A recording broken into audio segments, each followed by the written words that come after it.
great to be here and a lovely venture today, a new venture for us, obviously, to be joining up with the Dylan Thomas Society, the Hardy Society and the Dylan Thomas Society for this great event. So today I'm going to be looking at really these links and also the influences on Dylan Thomas, but as in my title, we're looking at Barnes and Hardy, obviously a great deal there as well, because we decided that it'd be great that obviously we had this sort of joint mix of Hardy and also obviously Dylan Thomas, so that you're learning about different poets and writers, novelists, as we go along. So I want to talk about today Barnes, Moule and Hardy, and Dylan Thomas and those connections really. And I want to dedicate this paper to Warren Davis, who was my godfather. He lived at Old King Rectory, which was where William Barnes lived, of course, in Dorchester. It's the most beautiful thatched cottage. And if you're ever down that way, I'd be happy to show you where this is. So I remember the house where I was born, the little window where the sun came peeping in at morn. Thomas Hood. 3 men and a lady, one an English polymath, writer, poet, philologist, priest, mathematician, one a brilliant Cambridge scholar, and the 4th son of 8 of a Fordington vicar, and once a published novelist and poet born at High Bockhampton, son of a stonemason, and alongside this, a young Irish Catholic woman who moved to Dorset in 1912. And one, of course, our very own here, Dylan Thomas. What is the link between them and what influence did they have? The purpose of this paper today, everyone, is to present the eclectic history, really, of these writers and their connections. So William Barnes, Horace Moule, Mayo Rook, and Thomas Hardy. Drawing on my own family memoirs, I will trace the life of Fordington Vicarage and its links with Hardy and his second wife, Florence, into the 20th century. At the outset, I will outline the historic overview of the building and then consider the Moule family and their significance to Hardy, and then the influence of Barnes and also the influence of Barnes on Dylan Thomas. From this, I will then explore the O'Rourke residency of this ancient house and will then endeavour to explain the continuing relationship between Fordington Vicarage, the legacy, and the Hardys, due to Mr. A.H. Edwards. So what I want to say is, in 1942, at the age of 18, my grandmother, Faith Irene Damon née Bugler, moved to Fordington Old Vicarage. Fordington is a small village just outside of Dorchester. And it was called the Old Vicarage then, in Fordington. And Fordington has a rich history. And St. Osmond, related to William the Conqueror, became royal chaplain in the Chancellor in 1072 and was involved in the compilation of the Domesday Book. He became Bishop of Salisbury and was given Salisbury Field by his royal uncle. Situated in Salisbury Field, surrounded by copper beeches and sycamore trees, stood Fordington Old Vicarage. This building dates back to at least 1222, when the Church of Fordington St. George received its first vicar, called Robert de Gloucester. There is also evidence that a priest lived there during the pre-Reformation era, as a crucifix and holy water stoup were discovered underneath the floor of one room, possibly now in Dorset Museum or the Church of Fordington St. George. Now, why I'm starting with this, everyone, is because my interest in Hardy comes really from my grandmother, who got me interested in Hardy because, of course, she lived in Fordington Vicarage, where the Moules and Hardy used to frequent. So Hardy was a regular visitor there, and this started getting me inspired not only in Hardy, but of course in literature generally as well. The L-shaped building of the vicarage was situated at the top of High Street, Fordington. From 1829 to 1880, the famous Moule family lived there. Henry Moule helped the poor during an outbreak of cholera in Mill Street in 1849 and 1854. And of course, has anybody read The Mayor of Casterbridge in here? Mm-hmm. Obviously, you know, it's called Mixon Lane in The Mayor of Casterbridge. And that ties beautifully in with our discussion later about place, I think, and landscape. So the cholera outbreak came in 1849 and 1854. At the outset, Moule was extremely unpopular in Fordington, this small village within Dorchester. In the church of Fordington, the practices of religion were perfunctory and degenerate, so he replaced the water in the font, took down the musicians' gallery, and criticised the choir. The locals reacted, and Moule's children were jeered at in the streets and called Moule's lambs. Every Maundy Thursday, members of the community uprooted the vicarage railings because they were not purchased locally and savaged Moule's garden. The gentry did not like Moule either, since they deemed him a Methodist. In 1833, he protested and stopped the Dorset races as he did not approve of the drinking and immorality that went on during race times. Interestingly, he even went to St. George's Church when he started as a vicar and said to one of the locals, "Where's the water in the font?" And one of the vicars said, "Water, sir? We'd spit in our hands." So in other words, for christenings, they didn't even have water in the font, they would just spit in their hands to christen a child. So in 1849 and 1854, cholera blighted the parish. In 1849, smallpox, typhus, scarlet fever, and cholera broke out. In 1854, clothes from the Dorset barracks from Millbank Penitentiary in London had been sent to Fordington for washing, and thus the disease spread.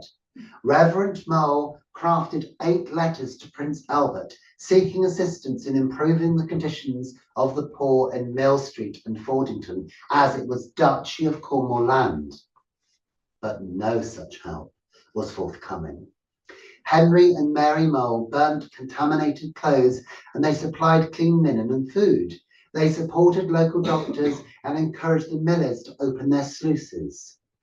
The Moule family held the parish and stopped the disease from spreading into Dorchester. From these good deeds came a rise in popularity for Reverend Moule, which lasted until his death in 1880. Henry and Mary Millett Moule had 8 sons who were brilliant scholars and attended Cambridge. The vicarage was a sort of literary hub. Thomas Hardy was a frequent visitor to the vicarage, and he became friends with the gifted Horace Moule. William Barnes, 1801 to 1886, visited the vicarage, so here's our link. And of course, he also came from a fine rectory on the outskirts of Dorchester. I have personally been privileged to have been the godson of Warren Davis, and I'm still friends with Phil and Sam, who owned the rectory for many years. Regular visitors to the rectory included Tennyson, T.E. Lawrence, Lawrence of Arabia, Siegfried Sassoon, and Edmund Blunden. There is a rumour, everyone, that even Christine Keeler and Mandy Rice Davis hid at Cane Rectory during the Perfumer affair in the 1960s. How wonderful. So they even hid at Cane Rectory, and my godfather always thought that was true. If you think about it, no one really would have known they were there, so perhaps it is true. Good old Christine. Barnes could speak 70 different languages and kept diaries in Italian, Spanish, and Welsh. And there is our link, really. You know. So basically, he could speak fluent Welsh. He knew the language extremely well. He'd researched the language. He could write in the language. He could write poetry in the language using strict Welsh metre. And here we are. So just imagine being able to speak 70 different languages. He was a real genius. I don't know whether you've heard of William Barnes before. Some people may not have heard, but he was really closely aligned, particularly with Hardy, really as his mentor. So Barnes was a lot older than Thomas Hardy, the writer and poet. Hardy met Barnes while he worked as an apprentice architect at John Hicks. Now, some of you here may not have come across a great deal of Hardy before, but Hardy started his life as an architect, of course. His father was a stonemason, and he got into architecture to begin with. And of course, that's how he met his first wife, Emma Lavinia Gifford, when he was sent by the architect to go down to St. Juliet in Cornwall to look at the window, basically there, to redesign a window. And of course, the rector's door opened, and there was Emma Lavinia Gifford, his first wife. So I want you to hang on to that idea that Barnes could speak all these different languages. He could speak Welsh and write in Welsh. Barnes also had a school in Dorchester, and he taught at South Street. Has anybody ever been to Dorchester here in Dorset? So yes, so it's actually above the gorge there, where Thomas Hardy worked as an architect, just opposite the Hardy Arcade. Hardy formed a deep bond with the poet William Barnes, so much so that he built Max Gate. So Max Gate, has anybody been to Max Gate before, which is his second home? And of course, that's just on the outskirts of Dorchester. So basically, Barnes is just across on the Wareham Road there. And of course, they were neighbours really at that time. Hardy formed a deep relationship with him and was a regular visitor to Barnes and to the rectory throughout the 1860s and 1870s. Of course, Barnes was a great deal older than Hardy. He was wise, but he taught him so much. I remember there's this story that Barnes would never change his shoes. He had one pair of shoes only. And he had these buckles on his shoes. You know, if you imagine, have you ever seen those old pictures of Tennyson with the beard and things like that? You know, he was very much looked like that. A bit like a Margaret Cameron sort of photograph. Have you seen some of those before? Barnes gave a reading of his poetry at Fordington Vicarage. So the one thing I want to say that's connecting all this is that William Barnes was not only close friends and a mentor to Hardy, but also to the Reverend Moule, which I started off this lecture with. So there is this sort of literary hub going on within Dorchester. Barnes gave a reading of his poetry at Fordington Vicarage, and the younger Thomas Hardy, the much younger Thomas Hardy, and his work had a great influence on the rural setting of his work. An example of this is The Wife Lost, which I'm going to read shortly. And I'm going to make a comparison here with also, do you think that The Wife Lost is an influence on Hardy's poem, The Voice? So I'm just going to read a couple of poems to you. I think you've got a handout with this down for you as well.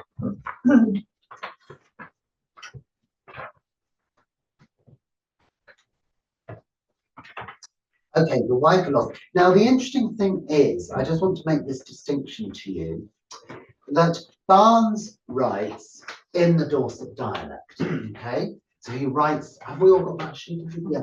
He writes in the Dorset dialect. Hardy didn't.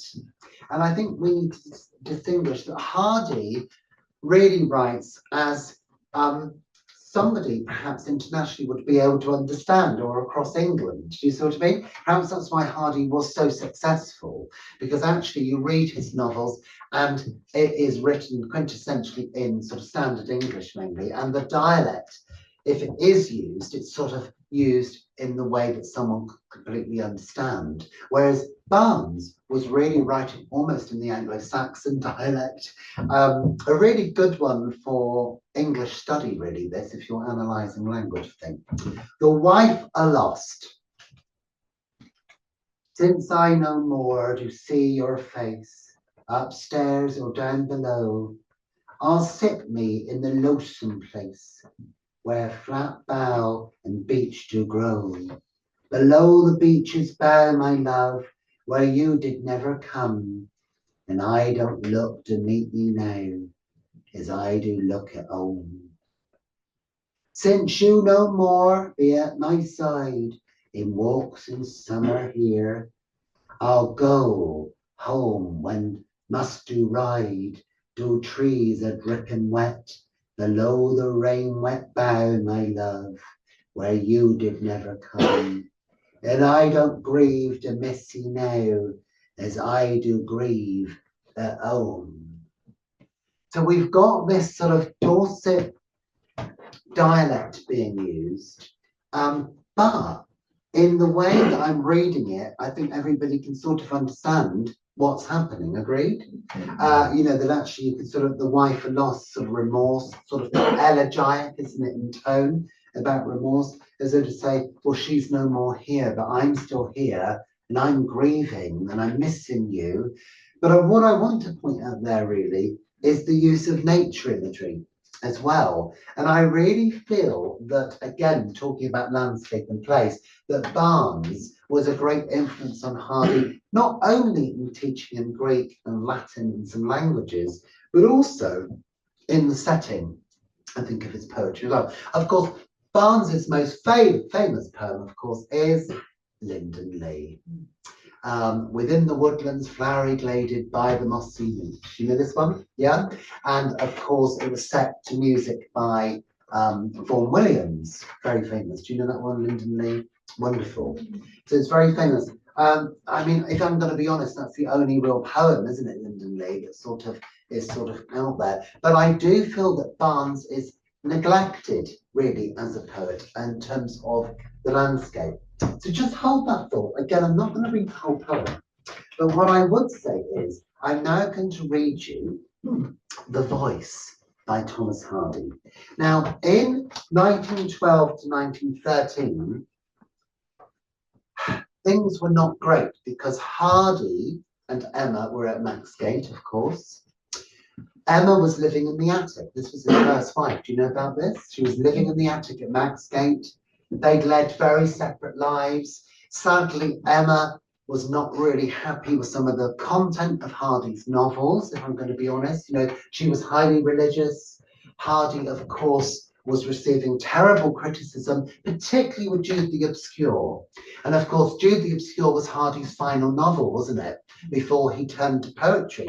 And of course, the Bishop of Wakefield burnt Jude the Obscure and renamed it Jude the Obscene because of its depiction of that it wasn't moral, that it was going against the code of Victorian society. We had unmarried mothers. We had, sadly, which was really, it's still graphic today, isn't it? The hanging of children, of course, in Jude the Obscure as well. So there was a lot going on. They had separate entrances to Maxgate as well. So they weren't really communicating. There was a lot going on. And of course, his second wife, Florence Dovedale, she wasn't his second wife yet, but she was obviously in situ at Maxgate as well. So it's quite interesting to know the real truth of what was happening there as well. But we will never completely know. But I do think it's interesting to think about this. And of course, Florence was a great deal older than Hardy. There was a massive age gap of 40 years, you know, between them. So actually, she very much sort of took on the role of supporting him with his writing and typing, you know, and things like that. So you've got The Wife Lost There. I'm now going to read The Voice. In 1912, of course, Emma died, his first wife. She died. And this great remorse came over Hardy of the way he thought that he treated her and their lost love. And also the fact that he went back to Cornwall so when Emma died, taking Florence, could you imagine this? Taking Florence, who was soon to be obviously the second wife, to Cornwall to write all this poetry about his first wife, who had just died. Now, could you imagine, you know, how Florence must have felt as well? She was quite a jealous person, I think, from what I've read, but just imagine this. But of course, out came this outpouring of grief in the poetry. And I'm going to read The Voice. I want you to contemplate this as well, because it's very interesting, isn't it, that obviously writers talking about, you know, when, you know, about their dead wives as well. And of course, what's really struck me is I'm a real sort of Sylvia Plath fan. And of course, Ted Hughes wrote the most beautiful letters, the birthday letters about their relationship. And I just love those poems. And I just think you could make a wonderful sort of connection between writing about grief and how this happened. So this is the voice. This is 1912 Cornwall Boscastle. Anybody been to Boscastle before in Cornwall? This is the voice. Here we go.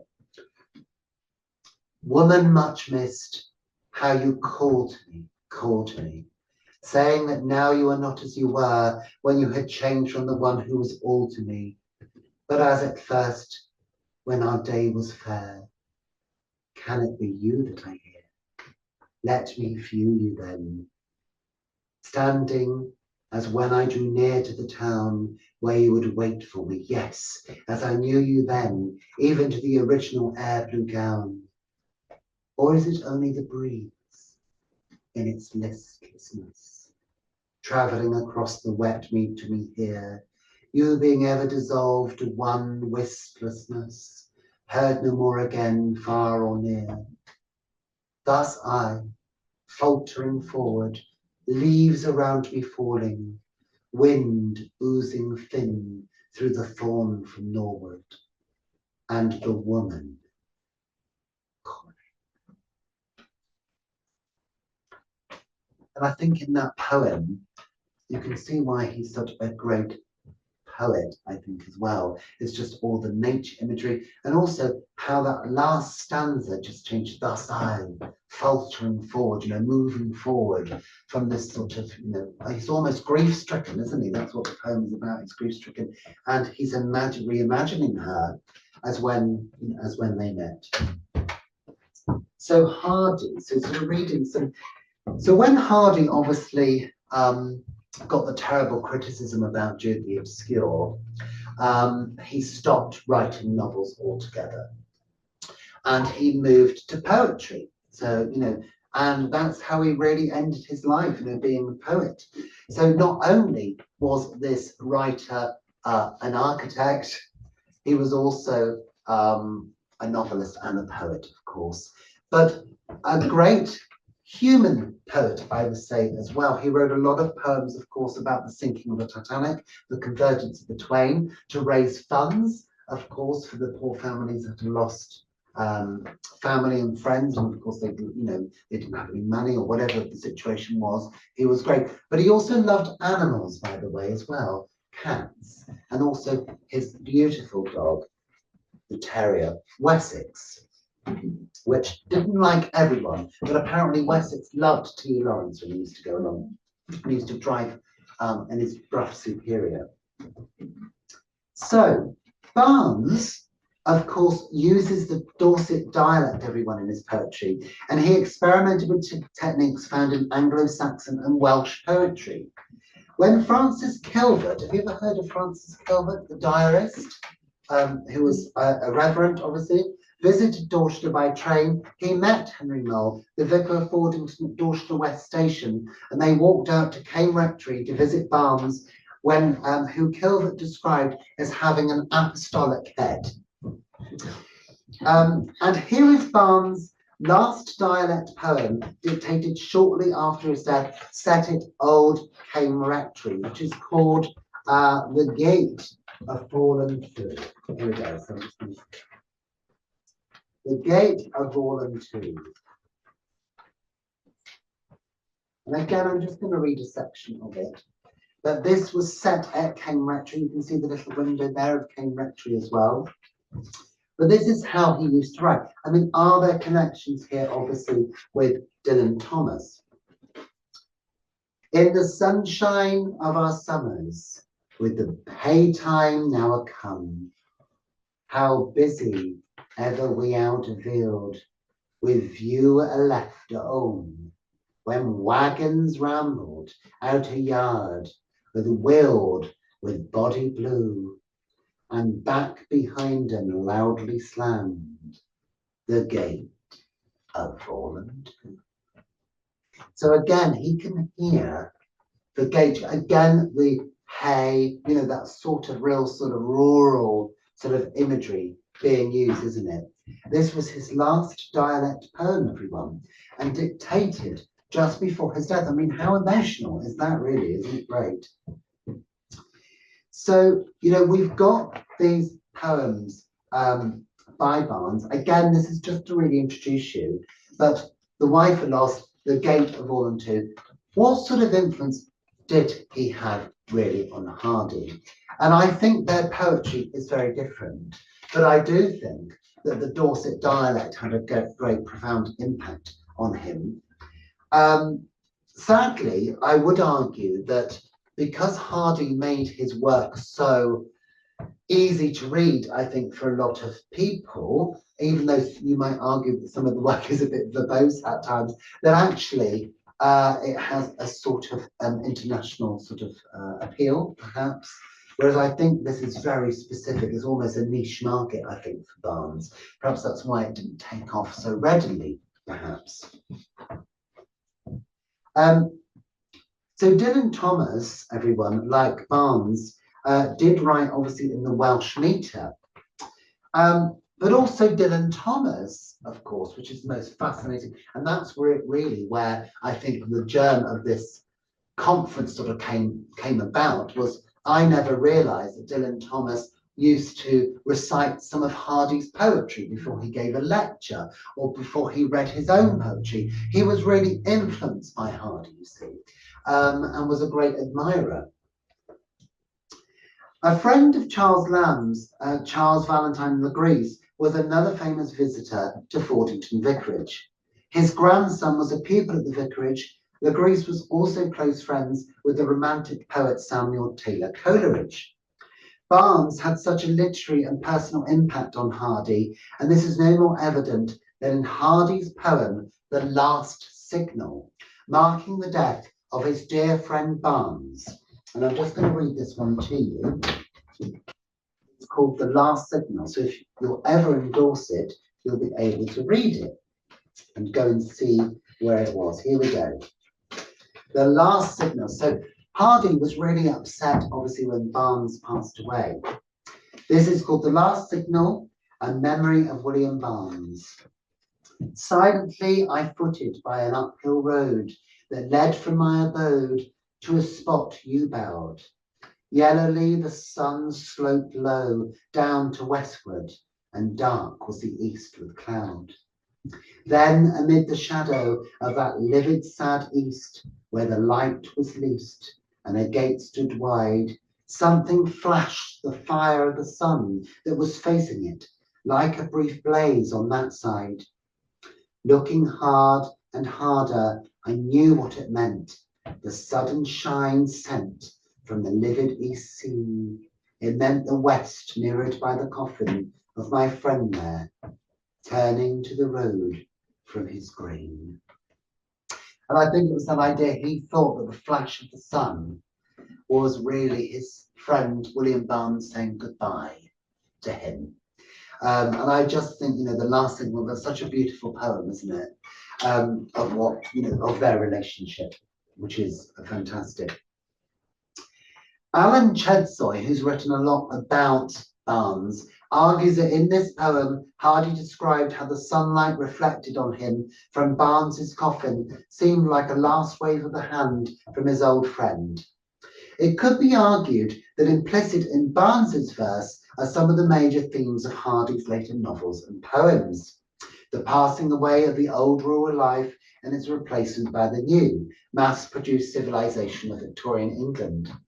It is a theme to be seen, for example, in Under the Greenwood Tree. Anybody read that one? 1872. Sort of argued to be one of his first really novels, and set around, obviously, Mellstock, which of course was Stinsford. And that's another thing to say that, you think about Dylan Thomas, Barnes and Hardy, they all had different names, didn't they? Sort of fictional names, but different areas as well, and different towns. So Dorchester, for instance, was Casterbridge, Weymouth was Budmouth. Barnes called Dorset Linden Lee. That's what Linden Lee is. Linden Lee is supposed to represent Dorset, just sort of that was his name for it. And that's really interesting. And also you think about the setting of Under Milk Wood. and you think about the names used in that. So there are so many connections here, aren't there, between also customs and rituals and life as it was.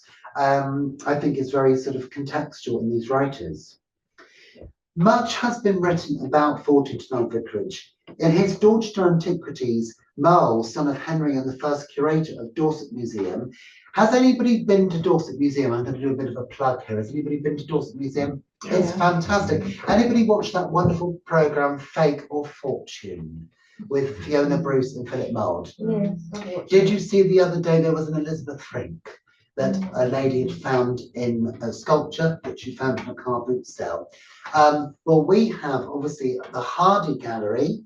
There's also a little section on Barnes in the museum as well, but there's also a massive Frink gallery and display there as well. If anybody's interested, do contact the museum. It's absolutely fantastic. And of course, Moule founded the museum. This is Moule's son.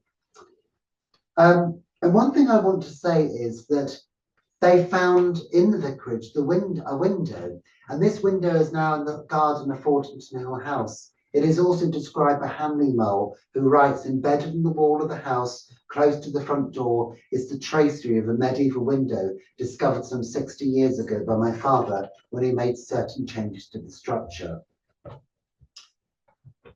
In Hardy circles, the Moules are particularly remembered, everyone. Due to Hardy's friendship with Horace Moule. So this is the big sort of name, really. So on the one hand, because our topic today really is about Barnes and his influence, on the one hand, you've got Barnes being his mentor, William Barnes, teaching him languages, but Barnes was also a real philologist, with words. But then on the other hand, you've got Horace Moule, and Horace Moule really introduced him to the classics. So introduced him to Euripides, to Sophocles, to the ancients really, and to Roman and Greek literature. And Horace really got him into publishing and things like that. Horace was a literary critic as well. And sadly, so Horace was born in Fordington Vicarage in 1832, but sadly he committed suicide in 1873 at Cambridge. He went to Cambridge University. All of the Moule sons went to Cambridge University, and sadly Moule committed suicide. He was educated like all his brothers at home, distinguished at Oxford, later migrating to Cambridge, long engaged in literary reviewing, gifted as a classic scholar and musician. He was regarded as the most brilliant of the sons. He was an assistant master at Marlborough College for a while and then became a government inspector of workhouses. Horace was 8 years older than the young Thomas Hardy, and they were close friends. Moule taught Hardy Greek and Latin and became his mentor before Hardy was even published. So I don't think it's to be underestimated what a great influence these writers, so Barnes and also Moule, because Moule also wrote his own stuff, on Hardy, but also what a great influence Hardy and Barnes had on Dylan Thomas, in terms of his work. And I think by reciting Hardy's poetry before a lecture or before reading his own work is something of a real accolade, isn't it, to a poet that he feels has really influenced him. How would he do that then? Would he just say, how would he introduce that? I mean, it's an unusual thing to do, to go to a presentation with your own work. But then that's right. I think it was sort of like an accolade, really. So in other words, he could be giving a lecture about Hardy. It wasn't always that he was just giving a lecture about his, delivering his own work. It could be that he was also delivering a lecture about Hardy or about poetry and decided to read a poem that he really liked of Hardy's. One of them I've read about was, of course, his poem Great Things, which is a real sort of positive one. Cider is a great thing to me. Spinning down to Weymouth town by Ridgeway thirstily. And maid and mistress summoning who tend the hostelry. Oh, cider is a great thing to me. There's probably a link there. Yes. So the Moule family were highly influenced by Hardy. Now, the bit I want to talk about now is Several references to the Mole family appear in Hardy's works. Lois Deacon in The Moles and Thomas Hardy argues that the Mole influence in Hardy fiction is immense, incalculable in my opinion, and so is Barnes, she argues, though little of it has been perceived or demonstrated by Hardy biographers and general readers. Right, who's read Tess of the D'Urbervilles in here? Yeah. Okay, really sad novel, isn't it? Really poignant. Do you remember also that, I should just never forget as a child, because my mother inspired me, but made me read all the novels of Hardy, and I was only sort of 10 years old. And I read Tess, but also I used to watch, probably why I'm a drama teacher now as well, because she made me watch experimental drama as well, like for instance Abigail's Party and things like that. Do you know what I mean? Nuts and May, all the Mike Leigh sort of improvisation stuff, great stuff. But obviously in Tess of the D'Urbervilles, the Mole family are supposed to be Angel Clare's parents. And again, you know, is Angel Clare supposed to be, you know, is there a link with Mole, and, you know, in that way as well? But the parents in Tess of the D'Urbervilles, Angel Clare's parents, are supposed to be the Mole family. And of course, Tess, can I just say a little bit about that?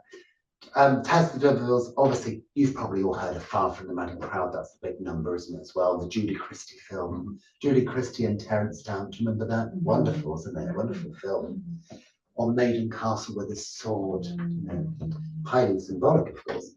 And so Tess of the D'Urbervilles, Hardy was 16 when something really inspired Hardy with Tess of the D'Urbervilles, and that was, of course, the hanging of Martha Brown. Have you ever heard of her? So she was only 16 years old, and she went to her hanging, obviously, when she was 16 in Dorchester for supposedly murdering her husband.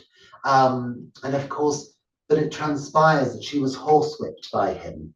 So today it perhaps would have been seen as self-defense, but he really was ashamed of the hanging. Of course, you know, it's the link with Tess, isn't it? You know, that he thought that, you know, the hanging, and there is that sort of link there. The family also featured, the Mole family, in the short story A Changed Man, which is based on the part played by Reverend Moule in the 1854 cholera epidemic in Mill Street. Fordington Vicarage also appears in the Napoleonic text, The Dynasts. Has anybody ever heard of this or read this? Not many people have, I don't think. But we have a study day coming up on this, which is all about the Dynasts. It's a Napoleonic text. It's a drama, really. It's a drama. So that's probably why I'm interested in it, because it's more or less, it's a play. And that's what, you know, would be interesting to get people acting it out. Where the vicar, Mr. Palmer, also the name of the real vicar, John Palmer, lived in the vicarage before Reverend Moule, is presented smoking a clay pipe. In Hardy circles, the Moles were particularly remembered due to Hardy's friendship with, obviously, Horace. Hardy also wrote poems about Moule, including the elegiac Standing by the Mantelpiece. And this is quite a poem. I'm going to read it to you because it might be one that you have never heard of before. And it's quite, I think it's quite evocative, actually. So this was writing on the death of Horace Moule, his great mentor. And of course, Horace knew William Barnes. Horace knew Hardy. Really, you know, they were best friends. So, you know, the relationship was very close. It was almost like, you know, in a bit of a different way, it was a literary hub. It was almost like a sort of, you know, almost like a Bloomsbury group in many respects, do you know what I mean? But in a very different era. Standing by the Mantelpiece. This is when obviously Horace had just committed suicide. This candle wax is sloping to a shroud tonight. They call it that, as you may know. By touching it, the claimant is proved, and hence I press it with my finger. So, tonight, to me twice night, they should have been the radiance of the midmost tick of noon, and those around me winter time has seen, that might have shone the various day of June. But since all's lost and nothing really lies above her shade, and shadier shall abide, let me make clear before one of us dies, my mind to yours, and now embittered so, since you agreed and full advised, and let warmth grow without discouragement. Why do you hear you now as if surprised, when what has come was clearly consequent? Now, it's really interesting, isn't it? You know, that obviously it transpires that Mull was quite a drinker as well. And he was sadly given, so his death was seen as temporary insanity. But I think what I want to say about that poem, it's very intimate, isn't it? It's a very intimate poem. It's worth a read. But I just think the memorial, Hardy wrote a lot about death, didn't he? There's a lot about death in his work, and particularly about his friendships. And I think the influences that they had are not to be underestimated. And of course, this poem was written after Mulle's suicide in Cambridge. It commemorates the occasion of Hardy's visit to Mull in June 1873, just 3 months before Mulle's death at Queen's College. Some biographers believe that due to the Tryphena-Sparks love triangle, Hardy and Mull had become estranged.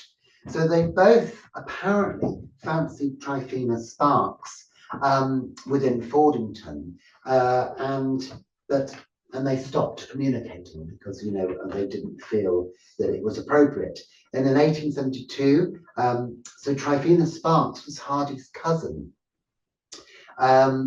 And she was sent to Fordington Vicarage from Puddletown, Tryphena, to learn about the tutelage of Horace as she was training to become a teacher. Of course, Hardy's relationship with Tryphena is still not corroborated, nor is Mulle's.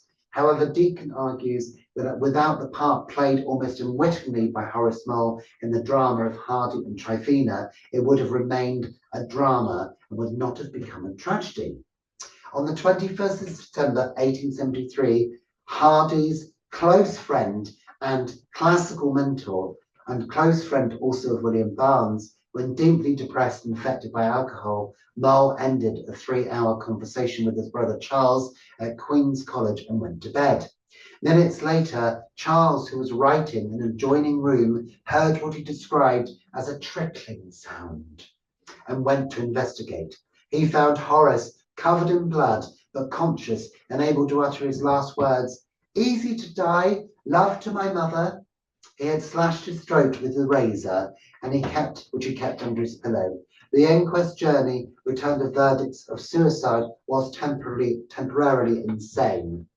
Moule appears to have suffered from depression and alcoholism. One of his pupils recorded in his diary that Horace was suffering from DT, delirium tremens, and that he was a dipsomaniac. After his suicide, his body was returned to Fordington Vicarage, and Horace was later buried in Fordington churchyard. On his tombstone you will read, "Judge not the Lord by feeble sense, but trust him for his grace. Behind a frowning providence, he hides a smiling face." And of course, Hardy, just to sort of lighten the tone a bit, Hardy was also writing a lot about what was happening around him, as was, of course, Barnes, and as was Dylan Thomas. So again, there's a lot of context in their writing, even though placing them in fictional places, there's a lot of context also about the position of women. I think also about what it is also to be ruined. So I'm just going to lighten the tone because Hardy was writing at a time when, of course, women were treated and operating in a very much in a male value system.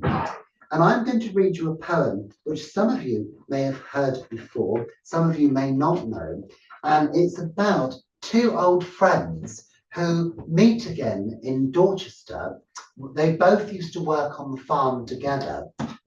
And now one has taken a different profession. See what that profession could be. The Ruined Maid. Oh, Melia, my dear, this does everything crown. Who could have supposed I should meet you in town? And whence such fair garments, such prosperity? Oh, didn't you know I'd been ruined, said she. You left us in tatters, without shoes or socks, tired of digging potatoes and spudding up docks. And now you gave bracelets and bright feathers 3. Yes, that's how we dress when we're ruined, said she. At home in the barton, you said thee and thou, and beckon and beason and t'other, but now you're talking quite fitsy for high company. Some polish is gained with one's ruin, said she. Your hands were like porcelain, your face blue and bleak, but now I'm bewitched by your delicate cheek, and your little glass fillers on any lady. Oh, we never do work when we're ruined, said she. You used to call home life a hard-ridden dream, and you'd sigh and you'd sock, but at present you seem to know none of megrims or melancholy. True, one's pretty lively when ruined, said she. I wish I had feathers, a fine sweeping gown, and a delicate face that could strut about town. My dear, a raw country girl such as you be cannot quite expect that. You ain't ruined, said she. Okay, so what it was to be ruined. Interesting. That could almost be a title of one of Hardy's novels. What it is to be ruined. The ruined maid. Yeah. The ruined maids, plural. Yeah, that's right. So interesting. We're going to be sort of moving on shortly because I want to open this up obviously to discussion as well. And one thing I want to say about is that Fordington Vicarage, so Henry Moule died in 1880, he was the vicar of Fordington. Hardy was a regular visitor there. And of course, in 1912, an Irish family came to Fordington Vicarage, and that they were called the O'Rourke family, and they came from Ireland. And May O'Rourke became Thomas Hardy's secretary at Max Gate. So this literary hub continued really throughout that period as well. And so this Irish family sort of arrived here, and May O'Rourke was a poet and a writer and later became the secretary to Hardy. O'Rourke writes, in 1912 came one of the most outstanding events in my life, our removal to the old vicarage Fordington, when the green doorway in that stone boundary wall first opened before me, I knew I had to come home. Speechless with joy, I followed my mother from room to room, peering through the windows which swelled out into Regency bays and panes of glass which had withstood the gales of centuries. In 1913, the old vicarage was photographed by Herman Lee and appeared in Highways and Byways in Hardy's Wessex. There are 2 highways and byways, one by Herman Lee and one by Sir Frederick Treves, who obviously, you know, the link with the Elephant Man, but also was a royal surgeon. He was born in Dorset. Have you heard of him before, Sir Frederick Treves? Quite famous, I think. He and my niece, our dear old friend Kit Creasy, many diverting plans for us picnics on the heath, where at times Mrs. Hardy and Wessex came too, and drives in his car, which made us see unrolled before us like a magic carpet. So the O'Rourkes came. May O'Rourke also didn't approve of Hardy's work, by the way. She found Jude the Obscure and tells that it was completely unsavoury. She uses that word unsavoury because she was a devout Catholic. So she didn't really approve of any of his work, but enjoyed Hardy's company, which was really interesting. So let's talk about these links. It's interesting. We have, so because I want to open this up to a discussion. So you take something like Under Milk Wood. Have you all read Under Milk Wood by Dylan Thomas? Something, yes, yeah. It's very dramatic, isn't it? You know, it's really engaging. But again, I think the link I want to make really is the influence of place and landscape, really, you know, with these different writers. You know, he read Hardy, he read Barnes, and of course, you know, there is that sort of, again, not to be cliche in any way or to to make, sort of a reductive remark, that I do think that actually place is really important in all of these writers, because, we've got Dylan Thomas here in Wales, and we've also got obviously Hardy putting Wessex on the map, haven't we? In terms of Dorset, is Wessex with all his fictional names, and also Barnes using Lyndon Lee, he had different names writing in the sort of Anglo-Saxon. So I think they had influences on someone like Dylan Thomas, or in that line of poets, in terms of place and in terms of sort of landscape, but also in terms of, I think, characterization and drama, that comes through their works as well. There's so many connections you can make. And contextually, obviously different periods, but you can sort of really, sort of link those as well. I think what's interesting for me about Hardy, and what inspires me about Hardy, is the fact that Hardy was never in any war. Do you know that? He didn't he didn't fight in any one war, because he was either too young or too old. But of course, he wrote all these wonderful poems about war, if anybody's interested in sort of war. And of course, he wrote poems like Drummer Hodge, which is about, of course, the Boer War between England and South Africa in the 1890s. But he also wrote the most beautiful poems about the First World War as well. And of course, the dinners about the Napoleonic War, which is, again, a little bit neglected, I think, as well. So what I'm trying to connect here really is the literary influence, I think, that someone like Dylan Thomas was writing his poetry, but also I think he was very in awe of Hardy as well, because I think he had a great influence on his work. Thus, he recited some of his poems before he gave a lecture, for instance. And I think that's definitely there. And of course, we know that Dylan Thomas also read Barnes as well. And I think there's a real sort of strength in that argument, in the way that they use Anglo-Saxon or the strict Welsh meter, I think, there also. So I think if anybody here wants to get into Hardy, I would say I would read Under the Greenwood Tree, but I would also probably go to The Mayor of Casterbridge, and I would go to Far from the Madding Crowd. I think Jude is quite heavy for a first read. I think the other day I did a study between Under the Greenwood Tree, one of his first novels, to his last novel, which was Jude the Obscure. The maturity in language is astonishing, actually, from something that I love, Under the Greenwood Tree, but I do think there is an immaturity there, because obviously it's, he's a lot younger when he was writing it. And I think Jude is very, very accomplished, in that. And I think for me with Dylan Thomas, the first thing I went to, because as a child, and this will probably interest Jeff as well and interest people, that we didn't really have any money to go and visit places and things like that.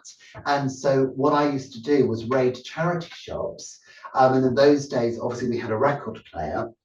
So we could afford a record player, but we had a record player, and I used to buy all of the records of the poets speaking and things like that. So I had this beautiful record with Sylvia Plath speaking. Have you ever heard her speak? It's wonderful.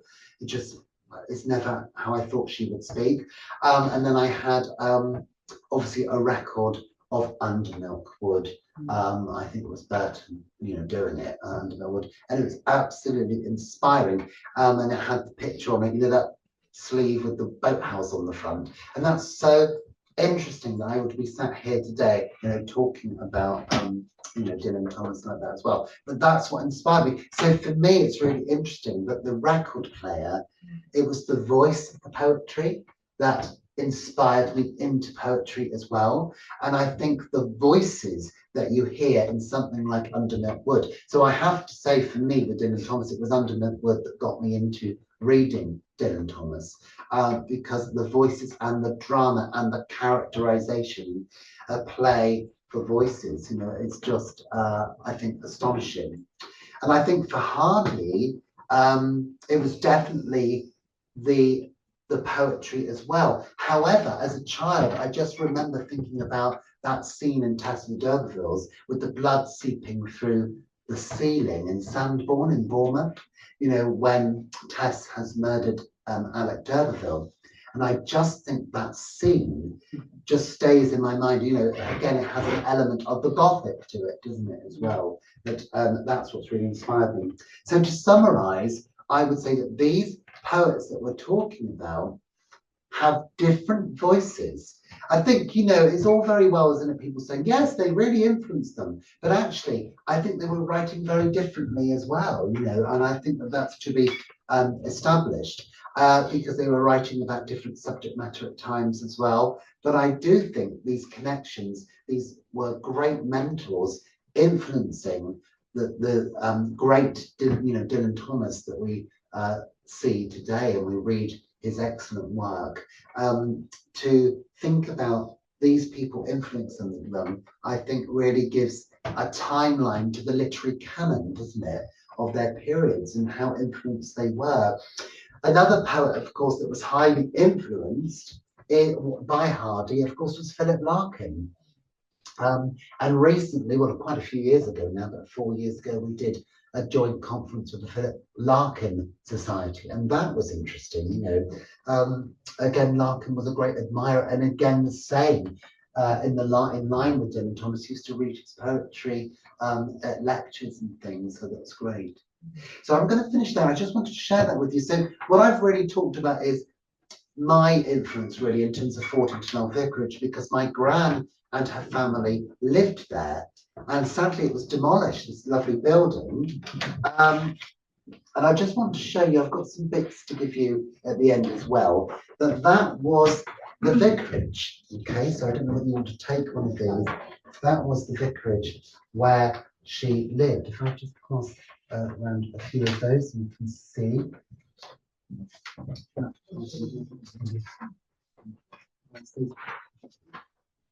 So that was the building, and sadly, that was, I'll get you another. Yeah, that was the building where the Moles lived, where William Barnes used to go to, and where Hardy used to go to. Sadly, that was demolished in 1971. My gran was forced out of the building. The developers were coming in because we wanted it a bit like this beautiful building here. You know, we wanted to, like she said, it wasn't that she wanted to live in it, you know, forever. She wanted really it to be used as a Hardy centre or something because of its links with Hardy and Barnes. But sadly, it was knocked down in 1971. But she barricaded herself in while the developers were coming in. And then in the end, she obviously had to give in because, but she got they got all of her furniture out, and she just burnt it in the middle of the field where she was so upset about it. So they knocked it down. But I just think that place and location really is so important. And I think the vicarage inspired me to get into Hardy and also into the work of William Barnes, because I had no idea. My mother grew up there. She said it was absolutely an idyllic childhood. But again, she didn't really have the knowledge of that these people lived there. Do you see what I mean? So she always knew that the Moles lived there, but she didn't really know the connection with Hardy or the connection really with William Barnes, you know, until a vicar, when she got married, told her all about it in her wedding dress. Yeah, interesting, isn't it? But how things work. But I just want to say, I think that idea about death comes into Dylan Thomas with Hardy. Also comedy, I think, as well. People always say about Hardy, don't they? Comedy, are you joking? There is no comedy in Hardy's work. But believe you me, there is. There is quite a bit of comedy, I think, in it, in the way that characters are presented sometimes. I think his women are really strong in his novels, I think, as well. But also, I just think the comedy, like I read in The Ruined Maid, even though the subject matter underneath is quite serious, isn't it, about the position of women and prostitution, I do think there's comedy in it as well, and I think it's that balance, isn't it? But I just think that characterization is so strong. And just to finish off on the line, and we'll open this up for discussion, that the voices of something like Under Milkwood, the voices of Hardy's poetry, and also the voices of William Barnes are not too far apart in terms of their use of similar themes, but also contrasting themes at times, I think, as well. Thank you for listening. Thank you. Let's open this up to discussion. Would that be all right, Jeff? For discussion, I'm just going to, which is brilliant. Great, we're dead on time, which is fantastic. That was an hour. It's interesting. Anybody would like to sort of start off with any sort of questions about any links? Yeah, when you say place, it's very interesting how the brain regards place. Because this is a place, there's Cumdonkin Park, there's Swansea Bay, there's everything to do with where we are. But Llaregid is a place which is spelled all backwards. Yes. But it was a play for radio. So it wasn't a visual place, it was in the mind. Yes. And I think that is what fascinating about radio plays, but particularly Dylan Thomas's play, because he conjures up characters first in a place which you make up. So the place of Llaregid is completely individual to everybody. There's no picture of it. No. And I think every director of Undermouth Wood that does it as a stage play has got a free rein, and I've seen it done in so many different ways. Yes. But in my mind, my initial image of it will never change. No. And it stays there. Do you know what I mean? Totally. I think you've made a really good point. I mean, I would say that's a really interesting point, because in Hardy's work as well, so just making that sort of connection there, in Hardy's work, of course, Wessex is also fictional. Do you know what I mean? So actually, you know, you've got a lot of scholars that say this was that. Do you know what I mean? And things like that. But actually, there's no proof of that. So actually, they'll say, you know, well, we know that obviously Dorchester, you know, he calls it Casterbridge, just you know where he was born and stuff. But we don't really know everything. Do you know what I mean? In terms of, so again, the reader is left to think about, could this building have been this? Do you see what I mean? Well, and I know we've got lots of scholars that sort of think of different ideas, but you're right that in Dylan Thomas, there isn't that sort of, but there's been a lot of speculation, haven't there, about where? Yes. And what do you feel about that, the sort of speculation? Is that added to the debate on where it really is set, you know, under Milkwood, or? I'm sure everybody has an opinion, but mine is that it adds hugely. I love radio plays for that reason, because it's being created. But of course, one's experience gives foundation for the images. Yes. So because I lived in Swansea, and because I was reading Dylan Thompson, I could see what he was talking about. Yes. So you can I don't know about people outside who don't know Swansea, whether it is easy to identify. Yes. Would anybody like to come in on that one?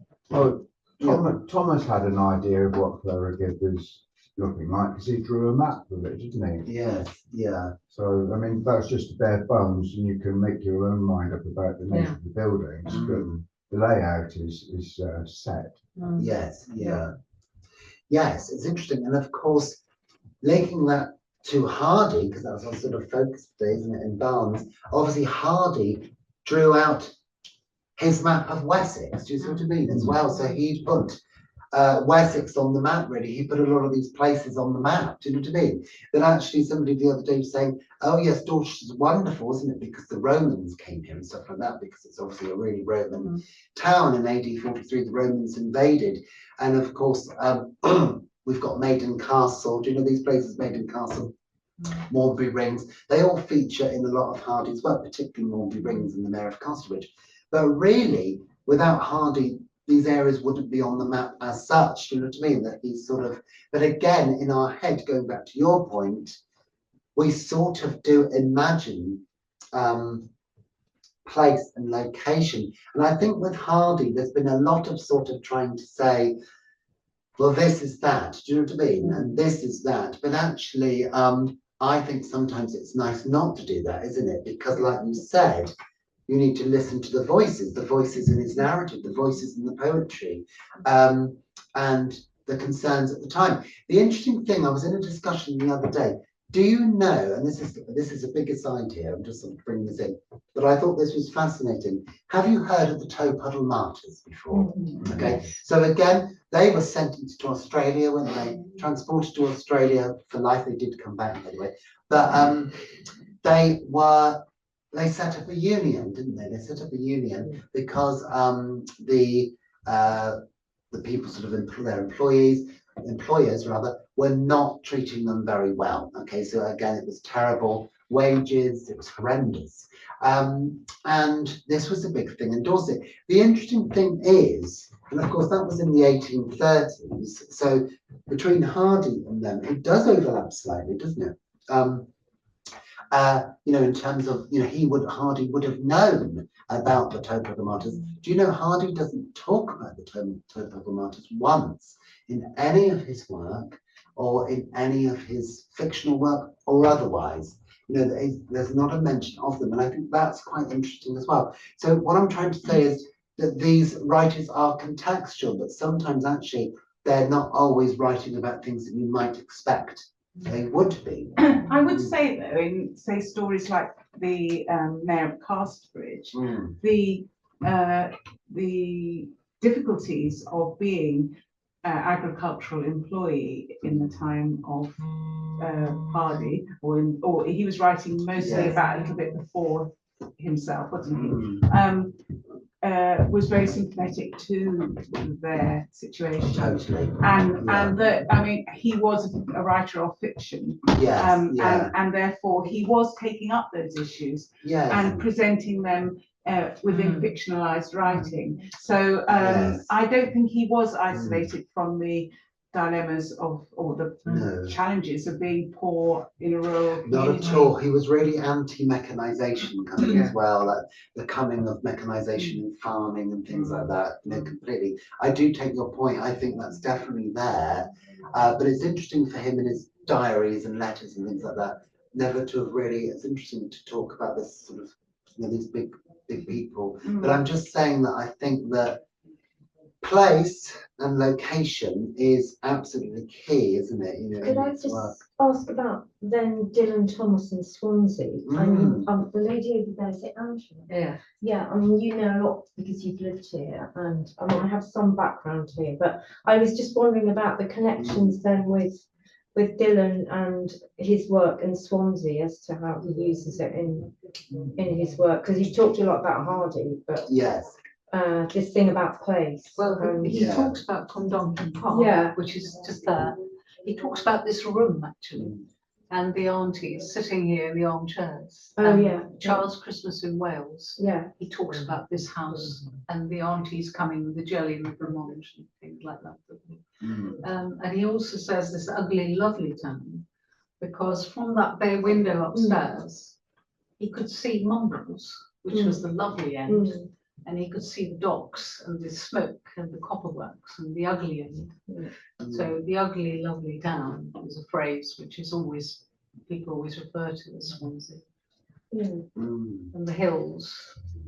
And I've read very little of Dylan Thomas, but knowing that we were doing this walk this morning, I read Old Garbo, which is a short story because it was referred to in the blurb, and that was the story starts in the cinema, which now I believe is Waterstones, and then Dylan in his persona within the story is a newspaper journalist who's young and trying to impress his boss, and basically just gets drunker and drunker going around all these pubs, of which some of the names are the names of pubs I noticed on this walk we did this morning. So it was nice, isn't it? Well, immensely, and very, very scarcely and thinly disguised, if at all. I mean, it was almost a sort of, came across to me in my very, very, very little knowledge of Dylan Thomas,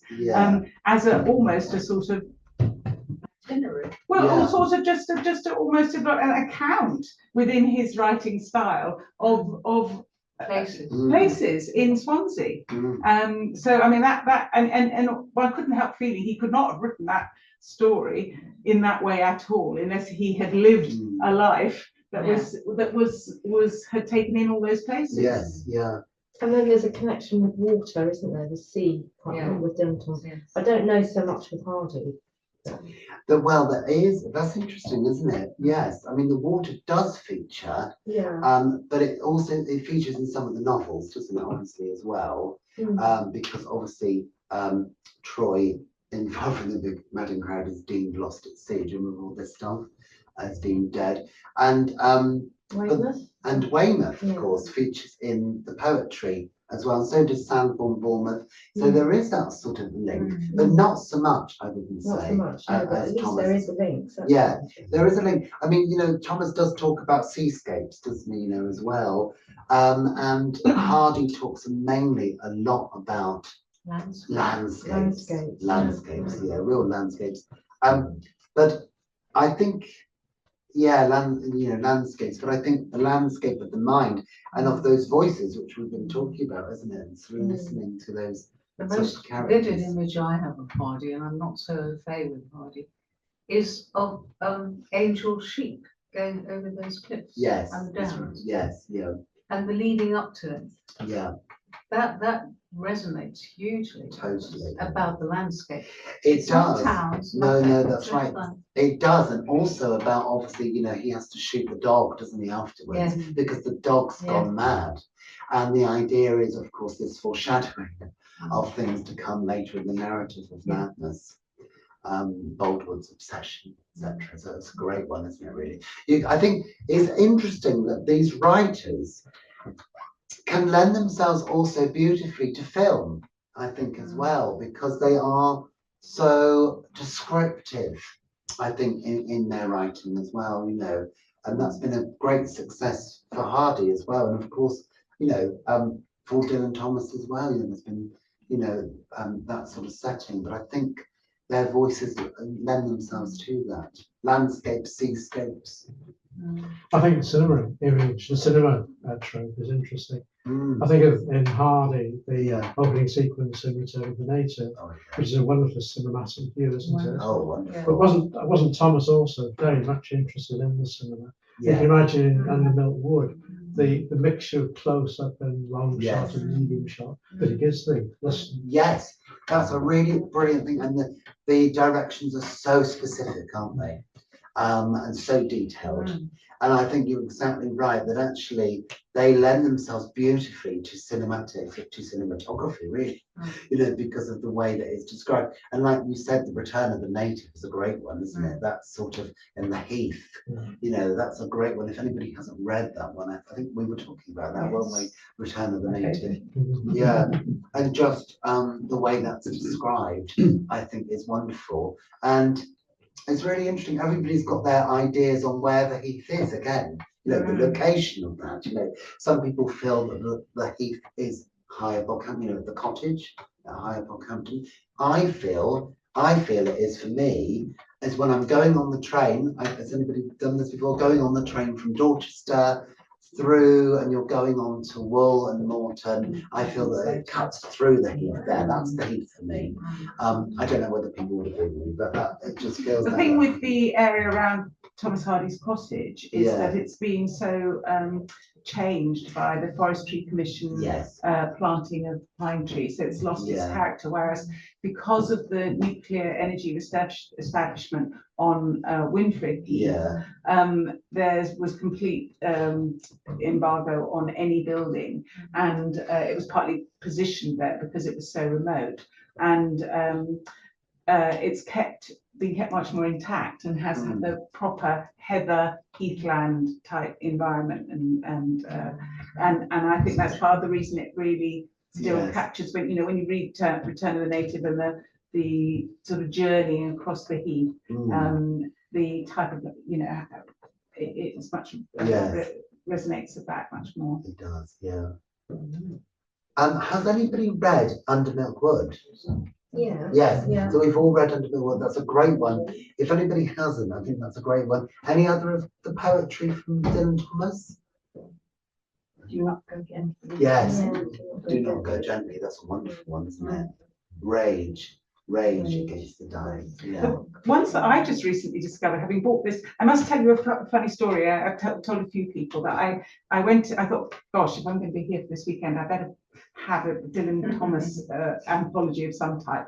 So I went into Waterstones in Swansea, and I said, well, first of all, I thought I can find this myself. I went along to the poetry section and I scanned it down and I couldn't see any Dylan Thomas. I thought I must be being stupid here. So I went up to the counter and I said, where's your Dylan Thomas? Have you got a special stand or something?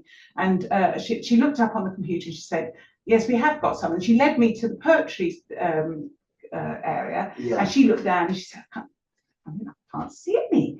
And then she went back to the computer and she said, we definitely got some. And anyway, she said, I better go and ask my boss where it is, okay? And so she disappeared a bit, and I was just standing left there, and I saw a section next door that said local writers. And I scanned there, and eventually at the bottom, right on the bottom shelf, was the Dylan Thomas collection, or it could have been because he's T for Thomas, or it could have been because it's a bit like a low seller or something. Anyway, I by this time I was getting, I found it, so I just said it's quite funny, isn't it? Putting the Dylan Thomas in a local writer. It's like putting William Shakespeare's local writer in the Waterstones in Stratford-on-Avon, and I think it ought to be more high profile in the shops. I think that just about sums up Swansea and Dylan Thomas. Oh, really? Yeah. If you think that Dylan's the second most quoted poet on Google to Shakespeare, he's the most requested poet on Desert Island Discs. But people in Swansea don't like him. Well, Shakespeare brings 400 million into Stratford every year. Yeah. How much does Dylan bring into Swansea? Bugger all. Nothing. Well, how do you explain all this? What's the reason? It's part of the Swansea psyche, I think. People in Swansea don't want anybody to succeed. Really? Really? Yeah. When Swansea City got into the Premier League football, everybody said they'll be down next year. They'll never last. They lasted for 7 years. They built new training facilities. They've got a much better club than they ever had, but they lasted 7 years. Not down the next year, but that's the kind of attitude people in Swansea have got.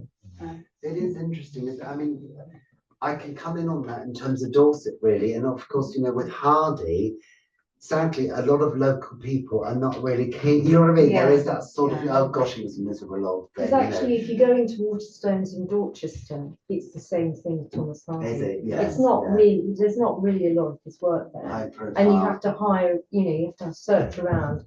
There's not that much there, and it's not evident. So it's a similar thing. It's interesting, and of course in Dorset, what they've done. So when I was a child, you've probably heard of the Jurassic Coast. Have you heard of this? Oh, yeah. So as a child, they never used to call it the Jurassic Coast. That was never on any of the signs or anything like that.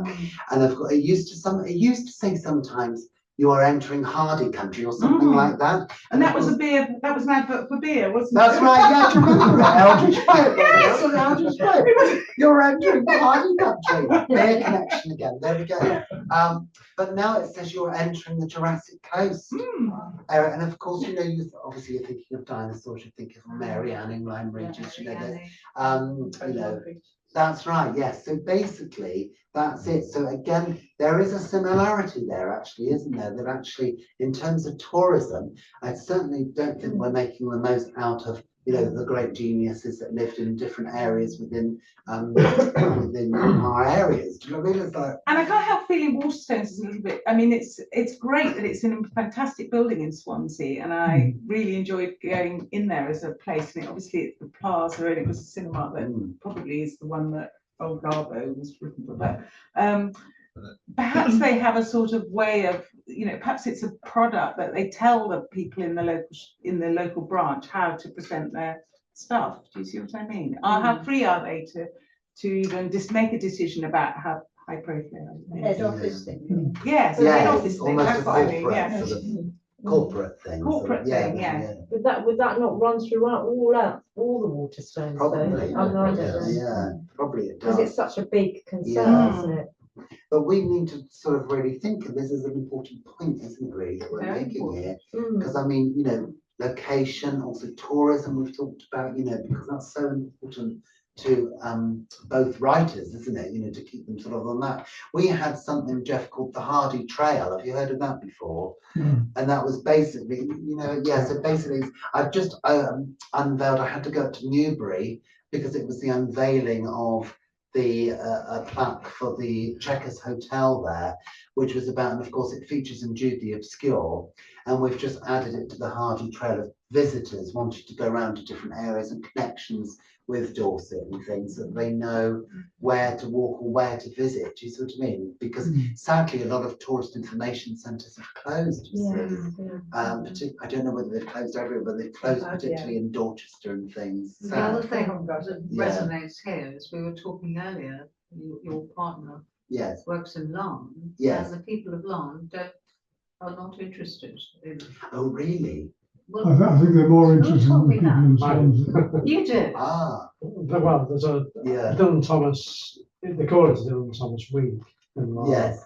which really hasn't a great deal to do with Dylan Thomas. There's many Oh. comedians and bands coming in, but the locals aren't very. Is that the familiar. Larne Festival? That's yeah, right. Yeah. right, yes, yeah. Ah, So they're yes, not very- yeah. That's another typical Welsh thing. Yes, that it the is. Larne Festival is run by somebody from Cardiff.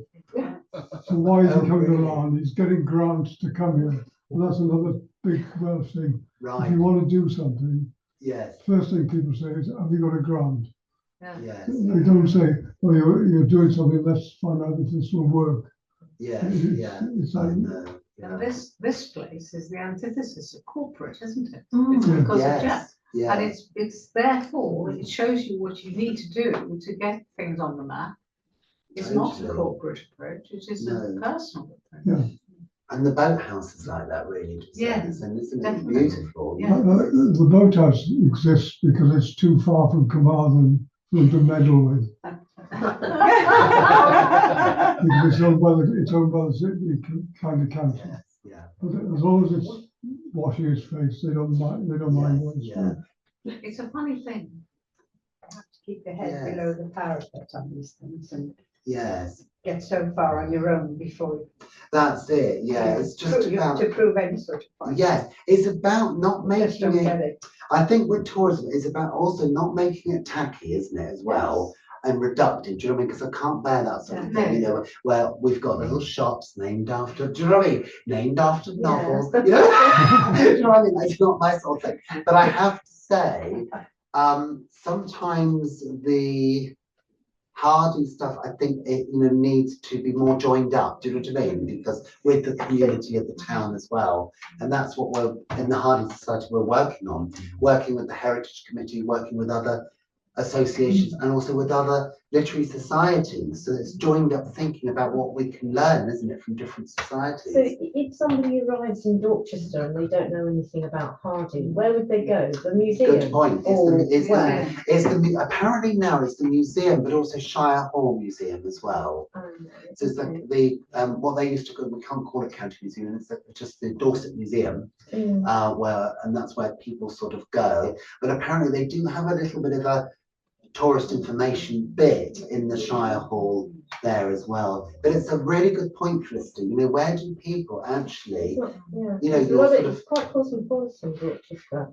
And not everyone's going to, well, no, are they? No, that's right, yeah. It's not evident where to go to find anything, No, actually. that's right, is it? yes, yeah. And it's quite expensive to go into the museum, and therefore you might be sort of put off before you even go in because Yes. of the entry fees. You might think Yeah. that's not for me type of thing. Yes. Sorry, before Yeah. you even started. Before you start. But in terms of place, Hardy, correct me if I'm wrong, his place is the whole of Wessex, isn't it? Yeah. In his mind, it's Wessex. And there are so many places that D'Urbervilles represents, Dorset, Casterbridge. Yes, yeah.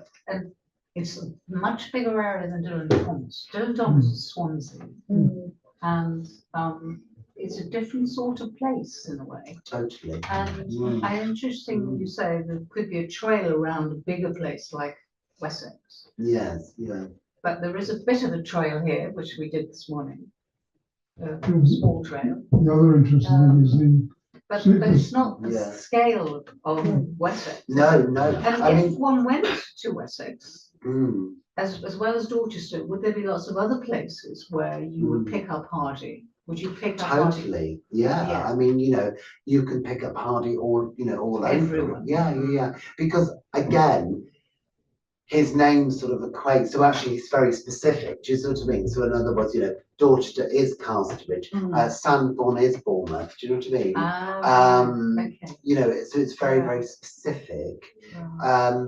But yes, I know what you mean. It's just interesting, and I suppose we know that Casterbridge is Dorchester, do you see what I mean? But it's about also the locations within that. Well, that could possibly have been that, or do you know what I mean? It's that sort of. So again, there's a lot of debate. Again, I know there's a lot of debate. A debate in Dylan Thomas There's less circles. debate with Thomas, with Dylan Thomas, I think. Isn't there a debate Because- also about where they? Well, it's very close. I mean, I So get. you got the specifics, didn't you? Well, the pub name's the same, and the Yeah. plaza was still, I think There's it was less sort of. representation in Dylan Thomas, maybe Yes. than Hardy. It was more about the Probably. people. No, I think I you're sense right, in yeah. Dylan Thomas, he's recreating people and Characters. within the places, the Yeah. characters. Yeah, I think that's what I said this morning about Return Journey, where Yeah, he goes into the pub Mm. and he picks up the local language, the dialect of the barmaid, who says, well, I can't remember. What's cold outside? Oh, there'll be 1 in 6 roses the greatest. Now, what did you say about Thomas? And that's all one sentence. But Yeah. it's 3 sentences in one. Most writers would spend a page or even a chapter describing that little interaction Yeah. between 3 people, but Dylan does it in 1 line, and you know exactly what he's talking about. Mm. So you think that the characters? Do you think the characters come out of place? Mhm. Well, I Is think that what that was is place. Yeah. It is place in that. Yeah, yeah. I would say so. I'm from Swansea, so Yeah. but when I read these short stories, which I only got into sort of last year, the things like Old Garbo, Who Do You Wish Was With Us. Yeah. I sort of recognise those people because my mother and her sisters talk like that, just Yeah. as Jeff was just describing that. But Yes. Yeah. saying 5 things in 1 sentence, so it It's is very much. interesting, Yeah, isn't it's it? just, Yeah. just- And I would say the link there is also, obviously, we've got Hardy Thomas that was sort of doing that with it, which is important. I would say the link there is that my family, they used to speak like in the novels of Hardy, do you know what I mean, as well? They would sort of use that Dorset dialect, but my gran wouldn't use, I mean, she had a very broad Dorset accent, and she used to say to me, Hardy, she always felt that Hardy exaggerated a little bit, do you know what I mean? With some of the dialect. But she sort of thought that Barnes was more like it, do you know what I mean, in terms of the old Anglo-Saxon sort of dialect stuff, which is interesting. But it just, yeah, it's the language that you hear, like sort of things like, in Dorset, tizzer. Have you heard of tizzer? Tizzer, yeah, I agree, tizzer. Do you know what I mean? It is, yeah. Where to? Where to? You did that before? No. Where to? Yeah. What's Tizzer then? Tizzer, it is. Oh, I see. Yeah, Oh, yeah. tizzer. Yeah, it's sort of like an agreement thing. Do you know what I mean? Tizzer, yes, you know what I mean? Yeah. Do people still say that? I've not heard it. They do, but it's really interesting. I think that's dying out. I do feel like it's not, particularly in Dorset, I'm not hearing it so No, much. I've never So heard those that. voices from my childhood, I'm not hearing that strong Dorset dialect like I used to. Do you know what I mean? Which is interesting. Maybe that's what makes it of the sense of place, the sound. Yeah, it could be. That's an important point. Sound. How is sound important? And I think you're right. The dialogue, the sound, the way words are delivered and It said. couldn't be anywhere else. No, that's it. Yes, that's a really good point, isn't it? Because it's a bit like you were saying there as well. You hear those voices of how you know, your family used to speak as well, and the phrases that they used to use. And that's how I feel very much about Dorset, that I can hear. And by the way, when I mean Dorset, I really mean the southwest, really, and you know, that sort of way that, you know, once I get to Bournemouth, I don't really see Bournemouth as Dorset for me. Do you know what I mean? It doesn't really have that for me, but I do see Poole onwards down. Obviously, it gets more and more rural as you go down to, particularly to Wool and to Morton, etc. But yeah, those voices, is it about place? Is it about voice and those voices? And I think possibly yes. We don't really hear those sorts of, and the stories that people used to tell us and things like that, you know. And for Hardy, you see, it was stories that were told to him, particularly by his mother. His mother, Jemima, was the most intelligent woman. She had a copy of Mary Wollstonecraft's Vindication of the Rights of Woman, 1792, in the cottage. So she was a very learned lady. And I think it's a big myth around Hardy. They say, oh yeah, he came from nothing. That's not strictly true. He obviously, father was a stonemason, so they weren't quite the poorest of the poor. And of course, his mother didn't want him to marry, but told him loads of stories from the past, you know, about how society was then, and the heath and the land, and sort of relationships. You know, I think, again, he's absolutely fascinated with relationships, don't you think, Hardy, as well? And failed relationships. You know, one of his only novels to have a happy ending, of course, is and also Far from the Madding Crowd. And of course, I don't know whether you know this bit, Hardy's editor for Far from the Madding Crowd was Leslie Stephen, which was Virginia Woolf's father. And of course, he said to Hardy, look, Hardy, this is going beyond the pale.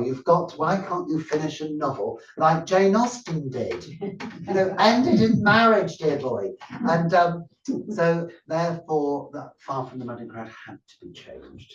But it's interesting. How do we become a writer? Have we any writers in the room? Anybody write their own poetry? Or? Yes. Yes. Things like that. But it's interesting about, I just think your point is really good. And what you were saying there was about the idea about, is it plays, but is it also voices, you know, and about that idea about we write about what we know. Do you know what I mean? And of course, Hardy was given all these, and also Dylan Thomas. You think about all those different voices in Under Milk Wood. Where did he hear these voices? Well, in the local community, you know, and that's what makes it perhaps quite pertinent, isn't it? And relevant, you know. How can we make this relevant to today? Are those voices sort of dying out now? Thanks very much. Any other, are we happy? That was a very interesting discussion, wasn't it?